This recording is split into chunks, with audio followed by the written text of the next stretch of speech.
আচ্ছা ধরা যাক আপনারা দুজনেই স্বর্গে গেছে, সেখানে সাক্ষাৎ হচ্ছে আপনাদের রবীন্দ্রনাথের সাথে, কবিগুরুর সাথে, কি বলবেন তাকে? কি প্রতিক্রিয়া হবে আপনাদের? যদি প্রথমে বলুন। এবার সত্যিও আমাকে ফাঁদে ফেলেছে। রবীন্দ্রনাথের সামনে গিয়ে কি বলবো? আমি শুধু হয়তো এখন ঠাট্টা করে বলবো, ইস আপনি তাহলে 1000 বছরের দ্বিতীয় বাঙালি।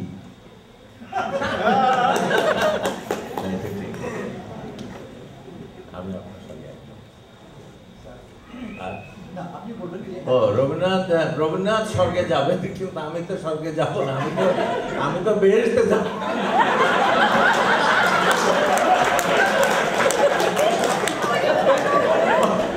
ওখানে তো রবীন্দ্রনাথকে ঢুকতে দাও।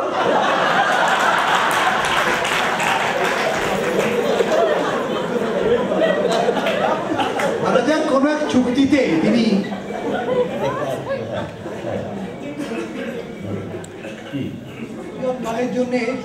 স্বর্গ থেকে বেরোতে যাওয়ার সুযোগ পেলে, কোন চুক্তি কার সঙ্গে? ভগবানের সঙ্গে, আল্লাহ। ও চুক্তি কোনোদিন হবে না। আচ্ছা ঠিক আছে, মেনে নিলাম। বেশ, তাহলে এইটা প্রশ্ন করি আপনাকে। স্যার সীতার কথা বলেছেন, আমরা সীতা নয় ভাবি, হেলেনের কথা ভাবি, হেলেন বা মেনকার কথা ভাবি। আপনার সামনে হাজির হয়েছেন হেলেন অথবা মেনকা অথবা অপূর্ব সুন্দরী কোনো রমণী, এবং আপনারা তার প্রণয় প্রার্থী হয়েছেন। সেই সুন্দরী বললেন, তুমি কি বলে আমাকে তুষ্ট করবে? বড় দেরিতে জিজ্ঞেস করলে প্রশ্ন।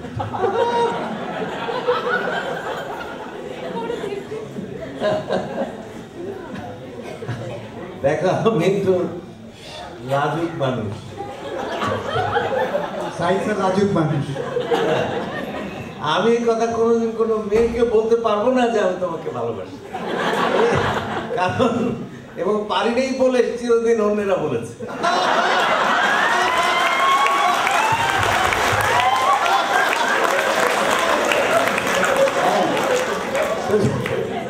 সুতরাং আমি তোমার কোনো কল্পিত হেলেনকে এই কথা জিজ্ঞেস করতে রাজি নই। হ্যাঁ, এই কথা প্রস্তাব দিতে রাজি নই। তার চাইতে হেলেনের পায়ের কাছে আমি ছুরি মেরে পড়ে যাব, তাই ভালো। কি তোমারও কি কিসের সঙ্গে বাঁধারও বলছিল দিন দিদি? যে তো কি ওই শ্যামার মধ্যে তো তাহারও তোমার প্রেমের সঙ্গে তাহারই সঙ্গে, হ্যাঁ তোমার পক্ষে বাঁধারও বলছিল। ব্যাস ফিনিশ। দেখো নিজের স্ত্রীর সামনে এইসব, স্ত্রীর সামনে অন্য স্ত্রীরা যদি থাকে তাহলে অনায়াসে বলা যায়, আর যদি স্ত্রী না থাকেন শুধু অন্য স্ত্রী থাকে তাহলে খুব খুব সুবিধা। হ্যাঁ, সুতরাং আপনি নির্ভয়ে বলতে পারেন, উনি বুঝবেন যে এটা আপনার প্রাণের কথা নয়, এটা আপনি শুধু শোনাতে চাচ্ছেন সবাই।